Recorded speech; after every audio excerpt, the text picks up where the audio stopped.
Not always that smart, fellas. So that's right. You might see something that says that you're being live streamed. Yes. We'll learn you some stuff, maybe. Okay. All right. Not always that smart, fellas. There's that little delay. I see that. Yep, Not always that smart, fellas. Yeah, if you want to mute your YouTube, it should be good. Me? Yeah. We are live. We are live. Live and All let right. live.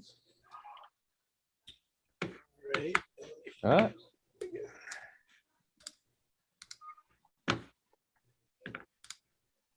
All right.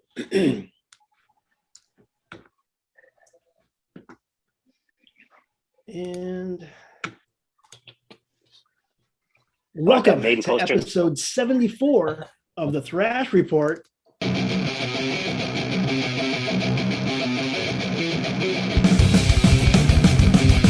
This is for Tuesday, January 18th, 2022.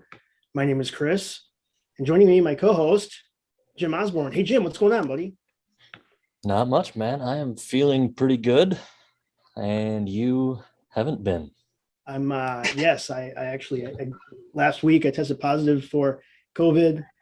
Pretty much kicked my ass for for almost an entire week, and then I think it kind of mutated into some sort of head cold sinus thing.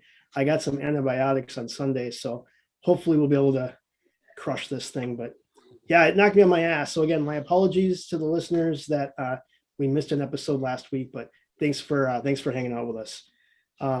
Yeah, thanks for your patience. It's just a sign of the shitty times that we live in right now. That's hopefully, right. That's right. Hopefully, it won't be around too much longer. And so, Jim, we have a special guest hanging out with us today. We certainly do. This is someone I knew of in name only until we went to San Francisco for the Metallica shows, and we met up with this man a couple hours before the show started, the second day, that Sunday. So our guest is Mr. Michael Gerber. How you doing, Michael? What's up, fellas? Hey, man, thanks so much for having me on. I know we talked about this. I think actually I probably was like, dude, we need to do a podcast. Have me on. I was probably just trying to, I guess, invite myself. Like I'm that guy to provide myself to a party and stuff. But no, that's great. No, I really was happy to meet you guys. And, you know, like you said, you do it via socials. You know, you make sometimes you do phone calls and meetings, but until you meet them in person, like, you know, hey, there you are. So, yeah, it was good sharing beers with you guys. That was fun. And I know we can talk all we can about the concerts itself, but we'll get into that later. But thank you guys, yes, for having me on. We're certainly happy to have you, and have no problem with you just inviting yourself on. We're happy to talk metal with anybody. So other people might know you the same way I do, and that was back in 2020 when Into the Trivia Pit on Liquid Metal was moved to their Instagram live page. And we were talking about this when we met in person, how cool that was that people got to kind of see other listeners and interact, and how I missed that forum, but I'm glad the live show is back. But so no, yeah, you're right. That was amazing. And I remember telling Jose, I was like, you know, like you said, I mean, it's like why they had to do it like that. But yeah, I gave everybody a chance to just, you know, you kind of started to kind of get to know people just based on not so much just their answers, but, you know, people do little side chats. Who's like, you know, you can do that. I mean, it was great. Hey, what's up to so-and-so, this and that. And you start seeing them regularly on there, you know, so you're able to, you know, just make those acquaintances just via the chat room. And that was awesome. Yep. And actually the first time I heard your name was when Jose was talking about when you had your baby and he mentioned your kid's name, and you can hear him in the background a little bit there, but probably one of the coolest metal kid names out there. And what's his name? I appreciate it. So, you know, it's funny. I mean, I could kind of get into why we named him, you know, that way.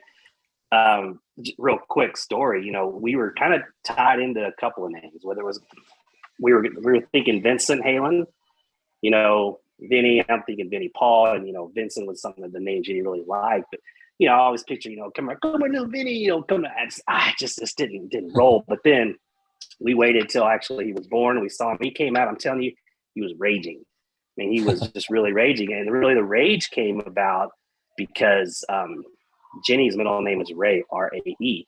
She always wanted to incorporate her middle name. And then she even brought it up on Mother's Day when she was, what about Rage? And I'm like, I love Rage.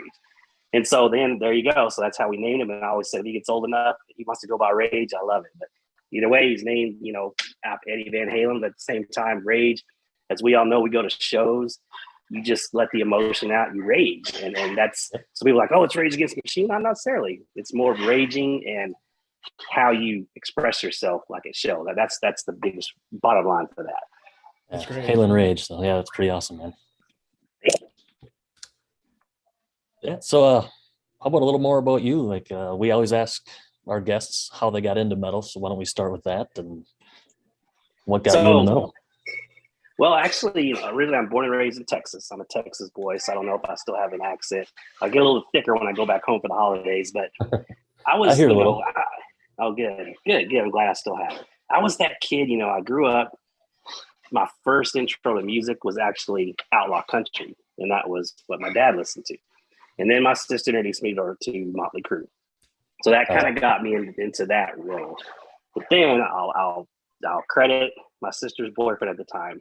His name is Randy Stashik. He was talking to my sister one day. He goes, put your little brother on the phone. I wanted to hear something. So I got on the phone and he played Master of Puppets. And that's when I was like, wow. I mean, I was hooked from then on. I mean, I was probably 10 at the time. And at the same time, I'm from a small town in Amarillo, Texas. There wasn't a lot of big bands that toured through there. So, we didn't really, you had to drive to go see some good shows. And at the same time, not having a license, it's hard to get to some of those shows. But so when I got involved, that's what started my love for metal was Metallica, and it's funny because you guys, you remember back in the day, a lot of you young listeners are going to know this. We had cassette tapes, you had flip side, you flipped A, and you had flip B. And I remember after hearing Puppets, I went out and got Ride the Lightning. And I shit you not, it took me months to even go to side B. I couldn't get over listening to side A. I kept listening to that. And I don't why I have no idea. But I just didn't want to turn the tape over because I was like, oh, it's not going to be as good. It's not going to be as good. For some reason, my mind maybe I thought that. Of course, as we all know, that wasn't the case. So, so that started, as far as love for that. And then, as we got older, I always, kind of started, experimenting with some of the other bands, the Panteras, the Megadeths. Then when I got into the business, so, I worked in the entertainment world in the arena side of things, so then we started hosting, I started getting involved in working those concerts. And I'll tell you right now, my probably highlight of my career was in 2004 in Dallas, Texas. We did Metallica in the arena there. And I was actually got to work that show. And, nice. And you guys saw it, you know how the in the round setup is and how they come out, and from the middle of the crowd through the barricade. I was involved in that on that first show in back in 2004. And I felt like I was on cloud nine because I kind of walked out that same tunnel that they did, kind of quote unquote led them on stage, which, I didn't, but in my mind, I'm like, I'm leading my favorite band on the planet on stage. That's awesome.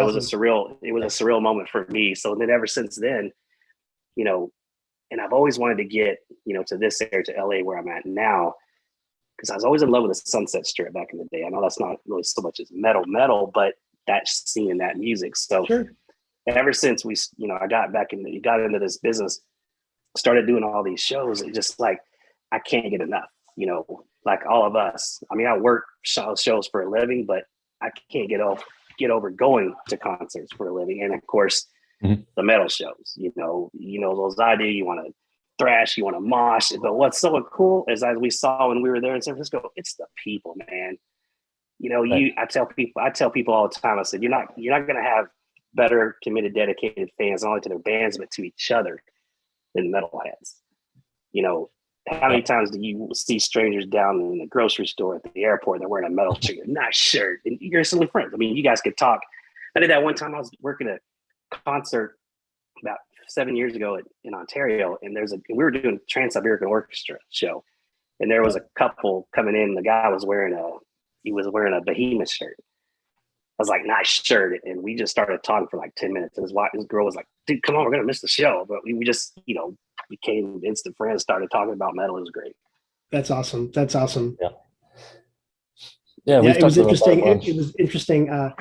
Just I actually right after the holidays, I did see the Trans-Siberian Orchestra show here in St. Paul, and it was just interesting because the gentleman that was sitting like in front of me, there was like some other people next to me that had like Metallica shirts and stuff, and then the guy in front of me had like a TSO shirt on, and I said something like, "Oh, that's a cool shirt," and he's like, "It's only like a TSO show that you can have like Metallica fans and TSO fans like all together." Like it was pretty cool. Oh yeah, and and speaking of shirts, like I have that rule now. People either agree or they think it's the dumbest thing ever heard, or they say no, it's true. You don't wear a band shirt to their own show. Oh, here we go. We've talked about this. Oh, good. But of course, there are some bands that are pretty much kind of exempt from that. Again, Metallica was flooded in San Francisco. I mean, it's kind of different, but I'll never wear it. But I'll always tie it to that show. Whether it's like I've worn Gojira to Metallica because they've opened up for them, or I'll wear Motorhead. Motorhead's probably my one I wear most to Metallica shows, just because again the Lemmy, the influence that they had. But yes, I'm that guy. You don't wear a band You're shirt. that guy. Interesting. Yeah, we had an episode where we discussed this it was fairly in depth. It's a good topic. It can be a good topic. Yeah, I am one where I kind of look at it, especially now because I own like several like jerseys, like the puck hockey ones and stuff like that. So I look at it as kind of like, a sporting event, right? Like you're going to go watch football and you're a Vikings fan, you're going to wear a Vikings jersey. So if I go see Testament, I'm going to wear a Testament jersey. That's kind of how my mind works. Okay. Well, I'll get that. The jersey aspect, that's pretty cool. But it's like, speaking when you said the puck, Dallas, Texas, to this day, as far as I know, to this day, the Dallas Stars still come out to Pantera's Puck Off. Yeah. The song that Pantera wrote. I mean, I never forget working those shows, and I'm like, man, I had to be in the bowl for when that Dallas Stars took the ice because they're playing Puck Off. And it's like, obviously Pantera country, so it's so cool that they wrote their theme song to come out. Yeah, for sure. Used to be our North Stars. We gave them to you. That's true. That is true. That's right. The Minnesota North Stars. Yep. That is correct. And that's the other thing too. I mean, with these hockey teams, I mean, that's when you're going to hit the metal. You're going to go to these hockey games. I mean, yeah, when you hear it at other football games and such, yeah, but man, hockey, man, it fits. It's just a marriage that works. I always like, you're absolutely right. But I do like when Minnesota Vikings, when they first do the kickoff here, right, at our home games, you hear bells go off by Metallica. Dun, dun, dun, oh yeah, it's like super cool. That's so good. That's so good. That just gives you chills, man. Yep, it does. You're absolutely right. It does. Matter of fact, I saw Metallica at that venue. I was for that opening weekend. I was there for that show. Oh yeah, at nice. The US Bank. Yep. US Bank Stadium. Absolutely. Yep. We're there too. Nice. We probably ran each other at the bar line or something. Even now, years later, we're sitting around a podcast. Yeah. That's good. Yeah, it was actually really cool. Together. You never know it, right? Yeah. When we were out there, we had our seats, and my wife was sitting next to me, and then on the other side of her was a guy wearing a 30th anniversary Metallica shirt. And oh, nice. I looked at him like, dude, did you go to that? He's like, hell yeah. And I forget where he's from, but he wasn't from here or Francisco. I mean, not San Fran, can't say it. But he, asked or said how awesome that was. And then we were chatting, and it came out that was my wife's first Metallica show. And he kind of reaches over and just hits her on the arm a little bit, like, hey, welcome to the family. Nice. See, awesome. But that's how it is. It's not to get into all that, but the Pasadena show a few years ago, I was out with my buddy. We were up, basically stage right, about by the speakers in the pit. And, we're doing our thing. I turn around, I see this probably 6'6" African-American, 250 plus pound balling. He was just balling. I was like, dude, I mean, he was actually working that show. He was there as a worker, but he was offered something, he went up there, but he was just balling. I was like, dude, you're right. He's like, because you understand what this band has meant to me and got me through. And I got choked up. So I was like, come on, let's march together. That's awesome. This big old guy, but he was balling. But you're right. I mean, you just instant family. It's really cool. Very cool. Yeah. You mentioned metal and hockey and stuff. I know when we've chatted setting this thing up, and you had mentioned something about wrestling, and Chris and I have mentioned it before, but obviously you're a big wrestling fan too, right? Oh, die hard. Yes, I'm that guy. I admit it. But I grew up watching it.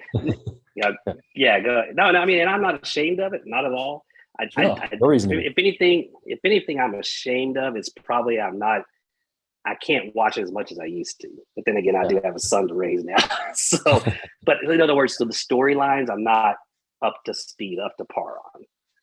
Yeah, so we had talked about it here and there over the course of this podcast, and at one point we were talking about it and wondering, because there's such a crossover between metal and wrestling, and we were wondering if there's something in metal and something in wrestling that has triggers the same things within us or something.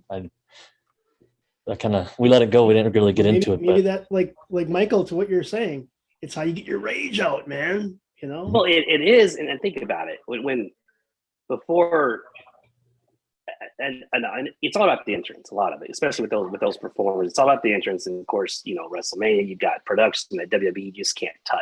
But think about it. When wrestlers used to come out, one of the first things that stood out to me, I don't know if you guys remember an old wrestler called Buck Rock and Roll Zunkoff. He came out and he had a boombox and he would play Bob Seger, old time, rock and roll. I thought that was the coolest thing ever, because he was like the rocker wrestler kind of a thing. Now he didn't portray that, but he just, that image that that he kind of did. But then it's, how it is when that music hits and that crowd goes crazy, and that pop is huge, so. And to me, what better genre music that just hits you in the face immediately?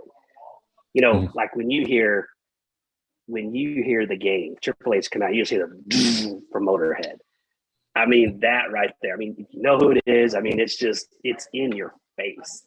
And that's the beautiful thing about Motorhead. They wrote 4 songs for them, for Triple H, and then for Evolution, and then the Game. I mean, it's I think they just go hand in hand because of that, the tie in, the pop that you get, because the crowd, oh yeah, it's that wrestler, but he's not coming out to Katy Perry, nothing against Katy Perry, but you know what I mean? You're not going to get that rage. And then he just has that look. He comes down, he's time to play the game. I mean, I can listen to that every day, all the day.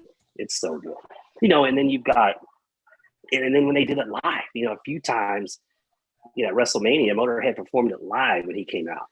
Wow. I mean, how badass is that? That would have been amazing. I didn't know that. That's pretty crazy. Yeah. Well, did you actually? And Triple H spoke at Lemmy's funeral. Wow. He talked about that collaboration and about how metal and wrestling go hand in hand. I mean, and he was kind of saying a lot of it, but he just the years he's known Lemmy, and it just. And I remember watching the memorial service, and I just thought, man, what Triple H, I mean, you have all these metalheads, you've got all these people talking, you got, of course, the band, you've got, Dave Grohl, you got everything in the seat, and Triple H and his wife, Stephanie, there, they run the wrestling company, and they're up there at Lemmy's funeral, and he's talking, about that relationship. That was really cool. That is really cool. Yeah. Mm-hmm. And even have now, I mean, you've got a lot of themes, how it's always a theme song to their pay-per-views, or, and Code Orange was just on there not too long ago. I mean, I remember that. They've done some stuff with them, and there's been a few of those, their theme song to Raw. I mean, there's been some music and metal, and as far as music dub and metal, I mean, it's just, I think they just go hand in hand now. And then you've got all these, and Eric Rowan, he was a wrestler that every week he came out with a different band shirt. He had a different band shirt, metal shirt. Really?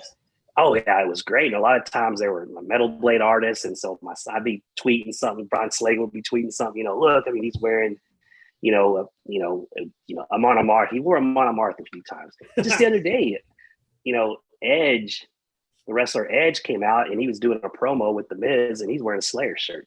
That's awesome. I mean, it's brilliant. I mean, I'm like, yes. And I'm always like, Jenny, look at this. And of course, I'm always looking in the crowd, when they show, now that we have crowds again, as far as live folks in the audience, it's always cool to point out the metal shirts.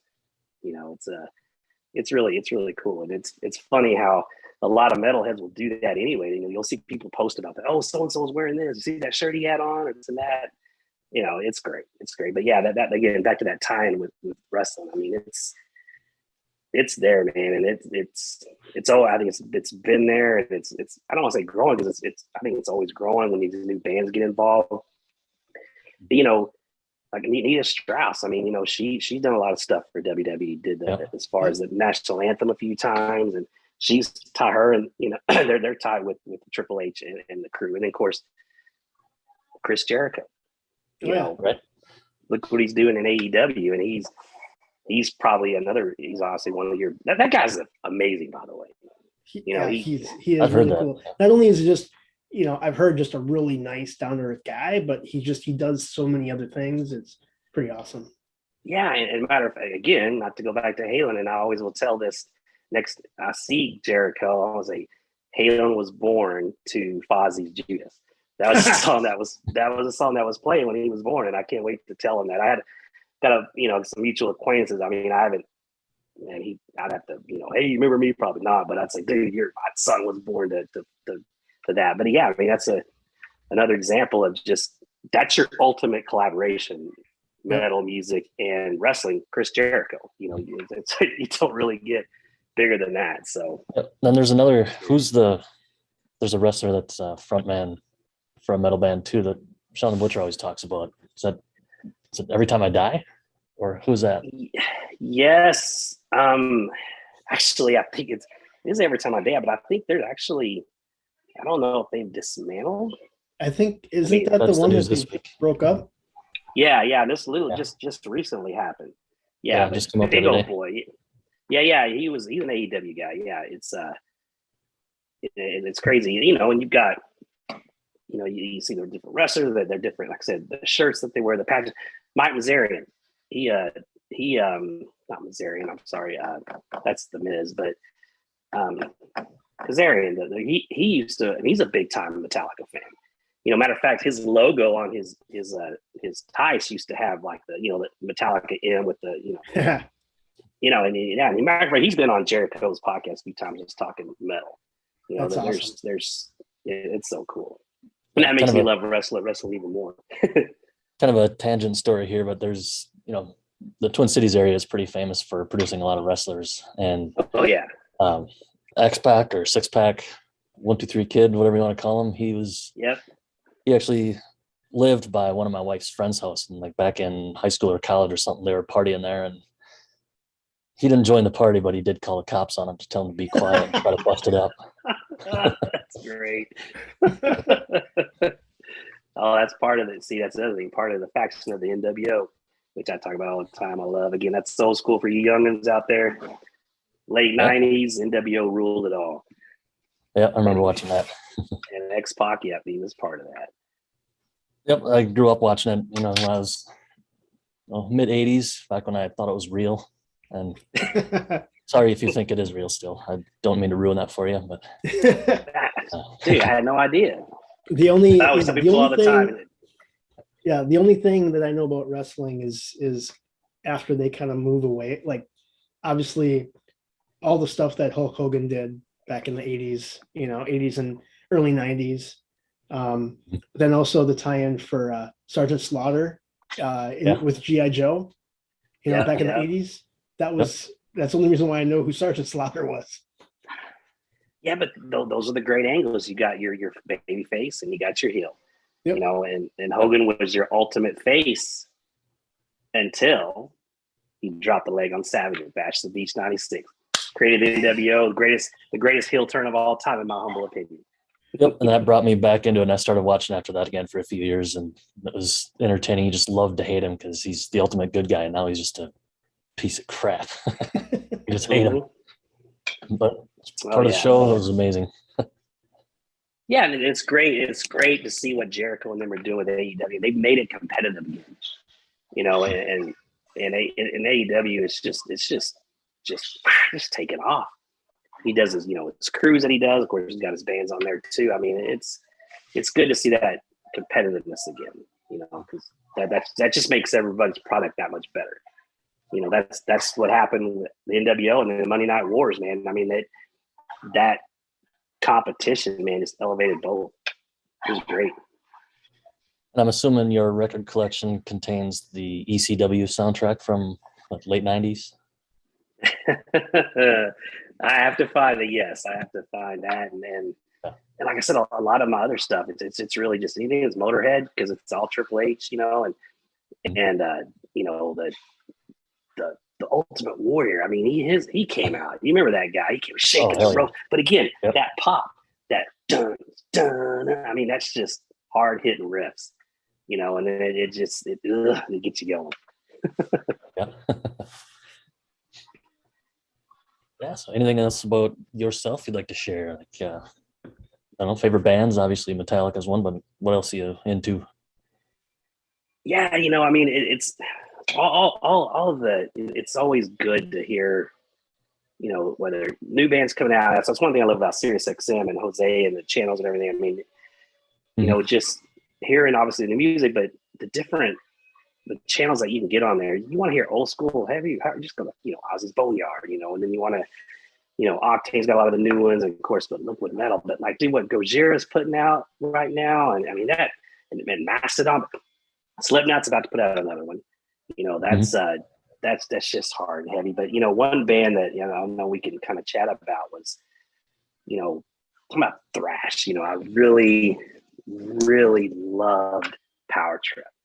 You know, again, being another Texas band, and ironically, the funny thing is, well, it's not funny, but you know, I was involved in Psycho Las Vegas a couple years ago, actually 2019, the one, you know, and of course, that was the band I wanted to see, was Power Trip.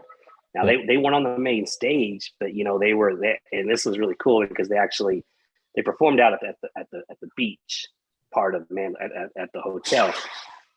First time I ever moshed in a swimming pool. That was really, I mean, it was one of the things where, I mean, it wasn't obviously a deep pool, and then security was pretty tight about, you know, not letting it get too crowded, but it was good, you know, knee to waist high, probably more knee. Well, you guys got obviously deeper, but it didn't get further than, you know, like your waist. That wasn't water. That was all dude sweat. Pretty much. but when they were they played Sunday night, the last night out there, and I remember I was with Jenny. I was telling her, "Here, hold my shoes. I'm going in," you know. And we weren't. Again, it's surreal because obviously what happened to Riley, but you know, and then I always, you know, ironically, that was the weekend Heyman was conceived. He's a Vegas baby. Nice. So, but yeah, I can say, you know, Power Trip helped. Wait till you get to share that story. Yeah, I can't wait for that. But yeah, I mean that band was so. I'm telling you, there's, in my humble opinion, Hornet's Nest. That song is so hard. It hits you in the face. It's by far one of the greatest songs I've ever heard lately. You know, but it's going to probably go down for me as one of the greatest I've ever heard in my life. I mean, and that whole band, and I remember launching that album, but that, remember Hornet's Nest, the only time you could hear it was on SiriusXM. You know, you could only hear it on Liquid Metal for the longest time, and then it finally was released.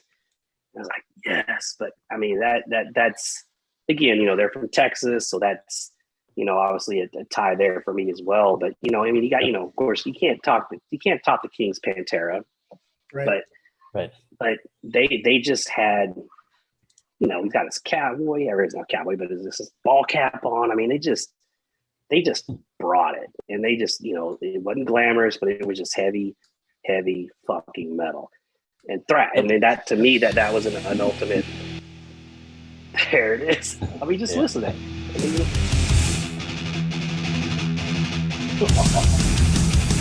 Brutal. I mean, is that not? I want to make a baby. That's pretty much what happened. But yeah, so there you go. So that's just a great, and all these new, like, I love. I mean, I know Jose talks about all the time Spirit Box. I mean, that's a great. Of course, they used to be what I wrestled with Bear once. But Courtney's voice, I mean, she'll sit there and sing, and then she just gets in there and just, like Holy Roller. I mean, all of those. She just starts screaming. I mean, it's what's even cooler is watching her sing it too, and then you watch the videos how her face changes too when she goes from like the cleans to the growling and stuff. Yeah, she's amazing.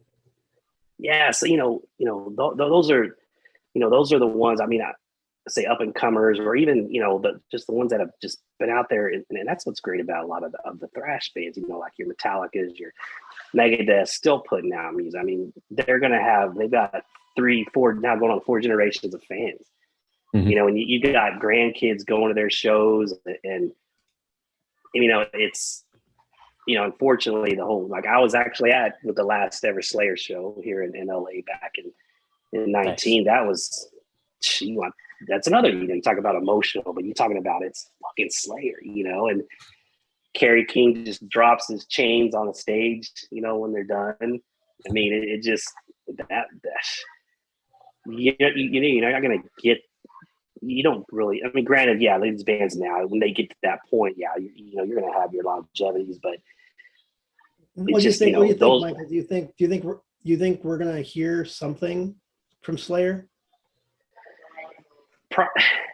Not from them as the band. I think you're gonna obviously hear more from Kerry King, as far as some of maybe other stuff he's doing. But I don't know. I mean, they always say you never say never. I mean, look at Motley Crue. They did that cessation of touring, ripped that shit up. Now they're going on. Well, of course, COVID stopped all that, but never say never. I mean, I don't know. I mean, it'd be awesome if that were the case. I'd put it that way. But I just don't know. It seems like they're a band that the hype would be enough where they could still do studio stuff, just not tour. But they're one where they're big enough where, just doing, releases would make it cost effective. You know what I mean? Sure. No, that's a good point. I did see a Metal Sucks headline the other day that merch sales must be doing all right because Kerry King just bought, was a $3.6 million home in New York or something. Oh, did he really? Mm-hmm. Yeah, they just went out there. Yeah, just recently that they're out there. They left Vegas. Well, it's stuff in Vegas, but yeah, they're out there now.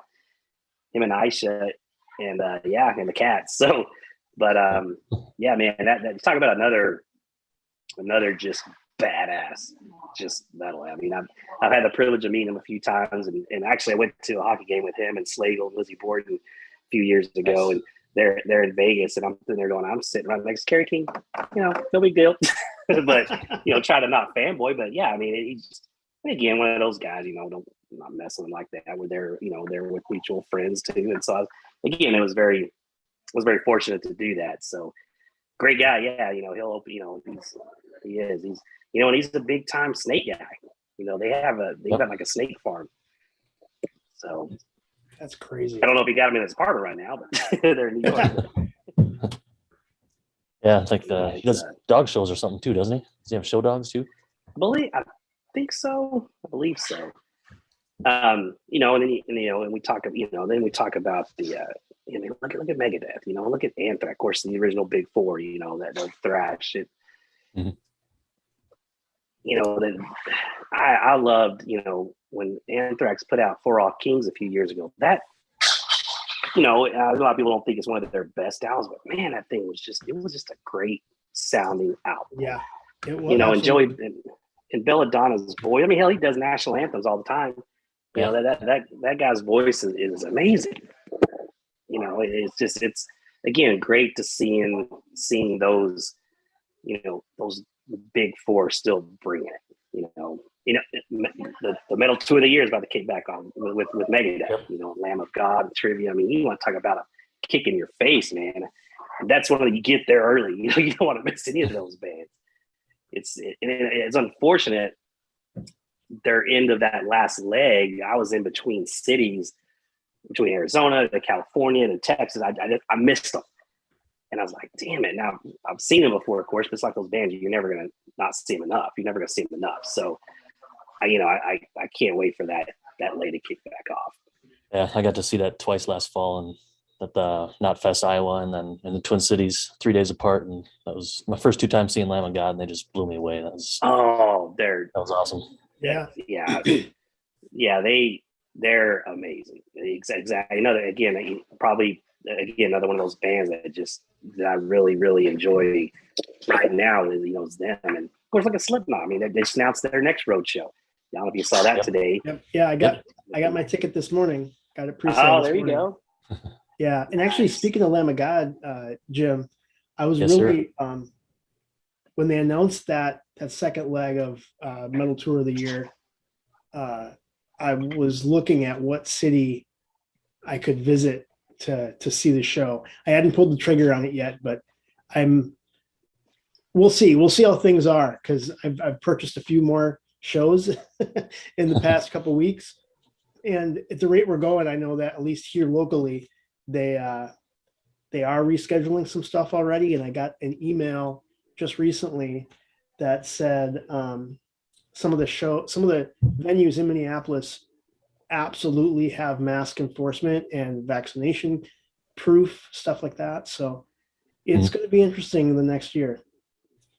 Well, and that's pretty much the given right now. It's showing those 2 things: vaccination status or negative test and the mask. I mean, I know that's hard to do inside, but I mean, that's just how, the way we got to do it right now. And, if people can do that, then we can keep having these shows again, of course, pending more surge increases, so to speak. But it's, we got to, and that's why we talk about all the time, and I know you guys agree. It's like, tell people to buy merch, man, help these bands, especially if they're not out touring. You get on their website, buy the merch, go buy tickets if they do have their there you go.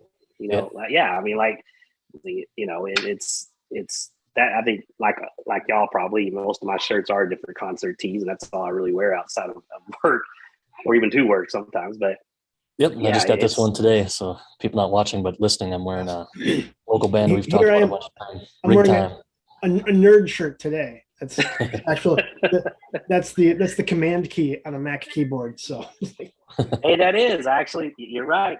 I see it. It's right there. I got my keyboard right there. There you go.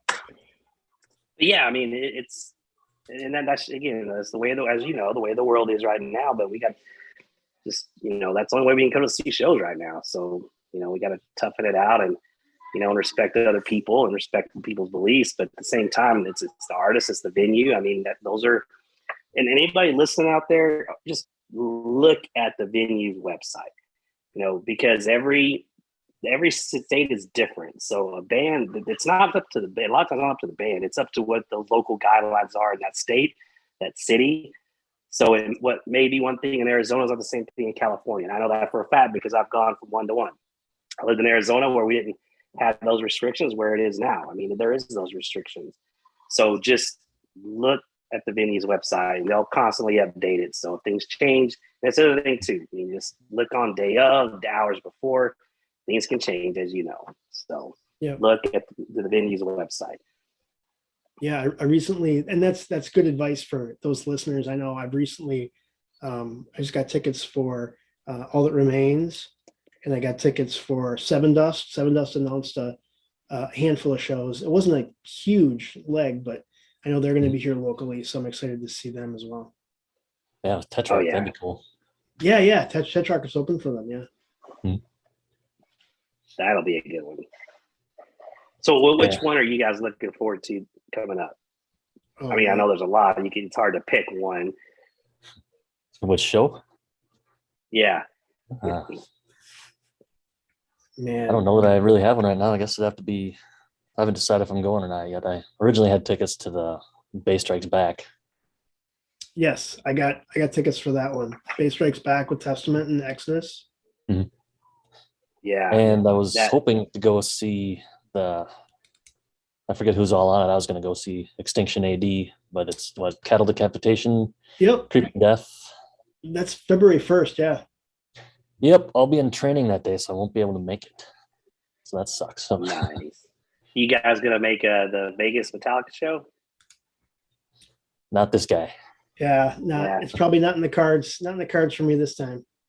Yeah, it's gonna be a tough one too. I want to try my best to get there, but same here, I can't. It's not a guarantee. But yeah, we could not have missed the 40th anniversary shows. That was, of course, obviously you guys were there. I mean, and I know it's some easier said than done sometimes, but didn't make the 30th, but very, very happy to be able to be there for the 40th for the whole weekend. It was awesome. Just saw Metallica shirts, everything. They just took over San Francisco, all the fans. It was great.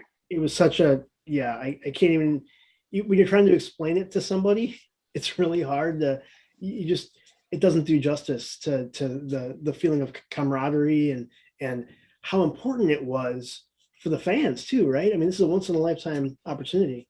It literally shook the world. It did. Yeah. Did you feel that earthquake on the day after? Were you still in town for that one? Yeah. Yeah, we felt it from the airport. It was crazy. Yeah. That's great. Being from the upper Midwest, you don't get that too often here. So that was an experience. I was at the Metallica show there at Five Star Forum. I think we talked about that. That was part of the opening week of that venue. I was there to help out, and it was we called it Mill Rock Week, kind of a thing, because Foo Fighters, Metallica. I mean, it was off the chain. I mean, and I fell in love with that city, man. Milwaukee, that's good stuff. Yeah, totally. Speaking of which, have you guys seen the trailer for the new horror comedy? Oh, that's Studio 666. Yeah, the trailer looks okay, man. I'd see that. Oh yeah, I can't wait. As a matter of fact, I sent that link to Jenny. I was like, I can't wait. We got to go in February. I can't wait to go. Carrie's got an appearance in there. Carrie King. Yeah, right. Nice. Yeah, it's.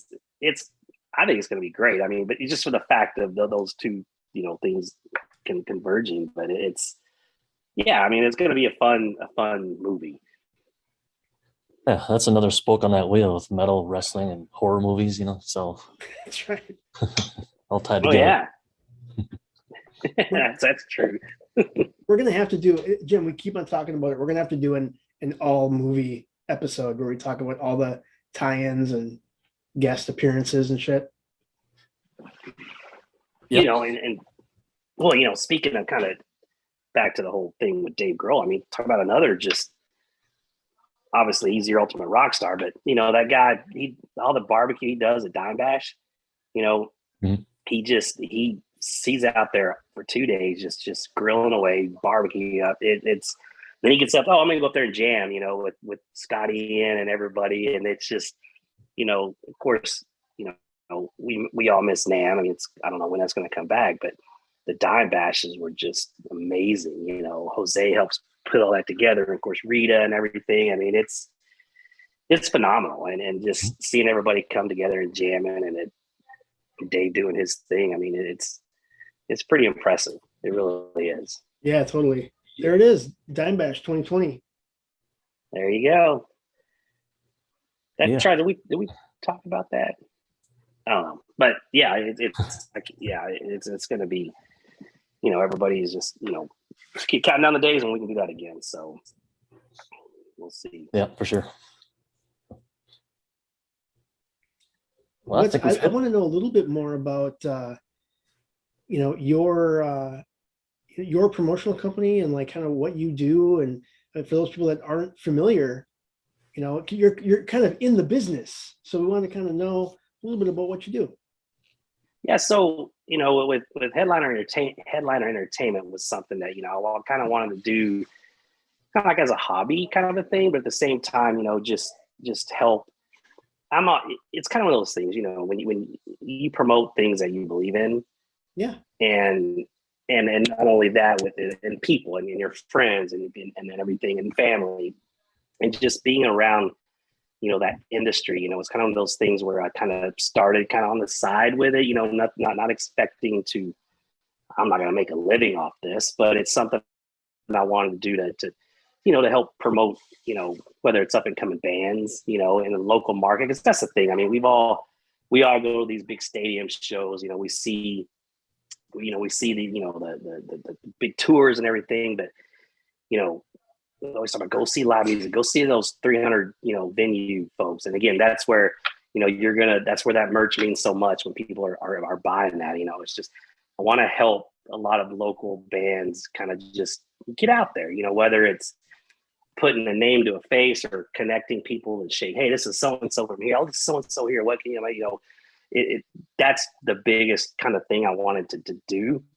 And so I started that, in Arizona with some local, clubs there and bars. And as a matter of fact, the first show I booked there, got canceled because of COVID. So, that was, but, again, like everything else, but so, and then, kind of expanded a little bit, with promoting and, marketing, and not only that, just, even training, I try to do some stuff on the side. I mean, from a, not metal kind of a scene, but I'm also, a safety instructor with AVERTA, Active Violence Emergency Response Training, an active shooter. And I do classes where, I do prop weapons and help, it's more for like, an office environment to a, even arena world, and it's gatherings, it's something, it's a bleeding control kind of class too. So I've kind of tied all that in together, but it's really Headline Entertainment's just about, promoting, booking and stuff, the local stuff. And, kind of, like I said, just something that I do on the side, but, it's just something that I believe in. Cause again, I want to help those people that I can. I mean, it's like I said, just putting maybe people interacting with each other or just meeting folks and getting them in the right contacts. Yeah. I've been fortunate. I mean, I'm also that guy, you just got to put yourself in the scene, you just got to be there.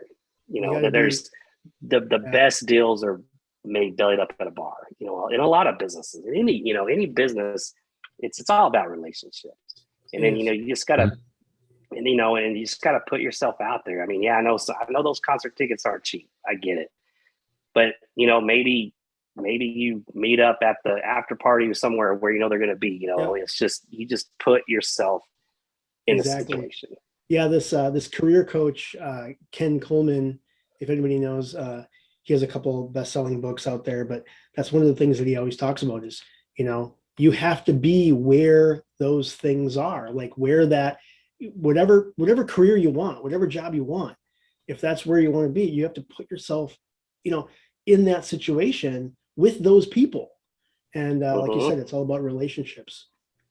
And then, and next thing you know, you start seeing a lot of the same people, because you're going to the same spot. I mean, if you want to talk concerts or again, a lot of most of my connections that I've developed over time was just that, just being in the right area. And then, next thing people are like, hey, it's a nice guy, this and that. And then, just keep in touch. And that's the other thing, keep in touch. You never know what impression you'll make on someone. Yeah. So I always think positive, it's all, you always hear that saying, first impression, but it's true. But, it's, and reach out, people, especially nowadays, it's people, well, we're not as locked down as we were before, but just reaching out to people, checking in, even just a text message, that goes a long way. So you're right. I mean, you just got to put yourself in that situation. Yeah, that's awesome. That's a great advice for sure. And then, and let it go from there. Let it grow from there. And there's that saying too: you never burn your bridges. That's in any industry as well. And it's you gotta keep that in the back of your mind. Let that kind of guide. Be humble and be patient. And so I know it's easier said than done from a if a band's just trying to make ends meet or whatever. But there's other avenues to look at from a marketing standpoint, or maybe it's, the social media obviously is huge. Well, maybe it's good to get someone that kind of knows how to do that. And again, putting your it's all about the brand, put the brand out there. If you've got a brand. No, I'm sorry. I was going to say, well, Jim knows that How many times have I told you, Jim, that I should be promoting bands here in the Twin Cities? I was like, whenever there's a leg and they skip the city, I'm like, well, that's because there's no one here that wants to bring them, right? And Yeah. so Well, who knows? Maybe I'll hire you for your services, or you can train me how to do it, or maybe we partner on something. Who knows? Well, that sounds good to me. I mean, that's how you start, you know, and it's and having the conversations with you. There could be a local spot there that is prime for it, but they've just never been approached, you know, or maybe they're not going to ask because maybe they're focused on another genre or whatever. But you don't know unless you ask. Yeah, you know, and that's the key too, is just get out there. I mean, worst is going to happen, they're going to say no. So, but it doesn't mean they'll say no all the time. You know, you keep next thing you know, maybe you book that show somewhere else. Like, oh damn, I should have had that over in my place. Then they'll call you up, hey Chris, remember when you called me about this?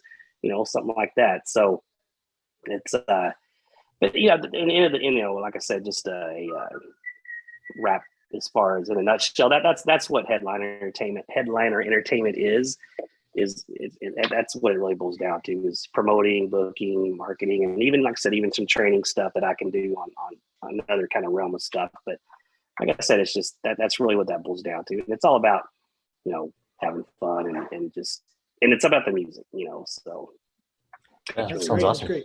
Do you want to share like where people can learn more, or like where they can find you, like on social? Yeah, so it's on social, it's headliner_entertainment. That's my Instagram, and Shepherd of Fire is my personal, which is based on who can tell me what song that's from? Who's the band? What song is that? Chris is the trivia guy. I'll let him take this one. Oh my gosh. I don't know. It's on the tip of my tongue. Go, Jim. It's not Testament, is it? No, but this band has actually opened for Metallica a few times too, on a couple of their tours. Oh, Avenged Sevenfold. Avenged Sevenfold, yes. So that's my handle, but it's Shepherd _of. The is the O is a 0. Got it. Of _fire. So, but yeah, but also too, if you go on either one of those in Headline Entertainment, you can link up to my website. It'll kind of give a little nutshell too of what that's about. So great. Yeah, and I'll have links to everything on in the show notes and at thrashreport.com too. Cool. Yep, and we put a post out before this show and last week that I tagged you in on all the socials. So if you go to our Twitter or our Instagram, Facebook, not Facebook, but yeah, Instagram and Twitter, you can find them there too on our page. Nice. But yeah, that's what it's about, man. Just, you know, helping each other out and just fellow metalheads, man. Love getting together, and it's just fun, man. You guys know it's fun to headbang, and you know, the next day you got the bang over, not the hangover, but a bang over. That's good. I've never heard that before. I got to use that. Yep. Next day you got if you don't have a bang over the next day, then yeah, you're maybe you didn't do it right. Just kidding. Yeah.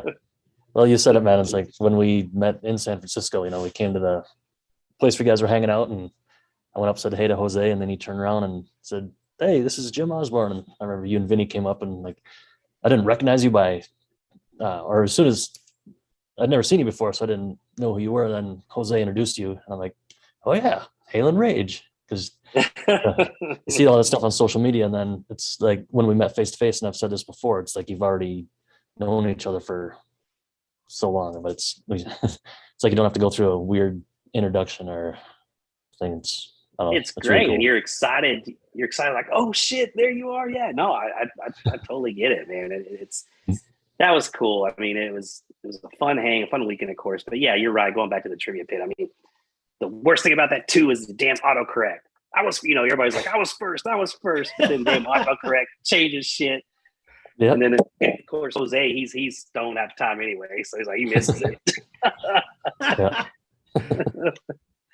No, he knows we love him. Hey, Jose, he's a great guy. I've been very fortunate to be able to get to know him on a personal level. Him and his whole family, so they're just amazing people. And then again, talking about always do anything I can for folks like that, and anybody that, you know, they believe in what they do, man. They have passion, and that's what it's about. You know, it's really cool. I think that's something, you know, like you said, Michael, earlier, about metal fans and the passion that we have. You just don't find that in a lot of other genres, I don't think. I agree. I mean, I always say, I'm not, I respect every genre. I do. Sure. It may not be all for me, but I respect it. You know why I respect it? Because I respect the way their fans react to it.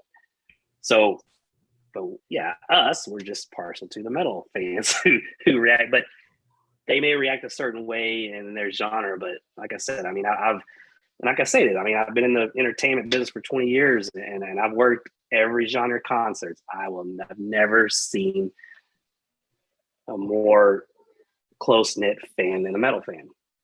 Is there another genre out there that has their own hand signal? Exactly. The horns. Exactly. And that's the thing. You do that and case in point, I was flying back from, I forgot what, maybe it was a concert, and I always travel with a metal shirt. You know, I always gotta promote. You gotta promote the metal. Yep.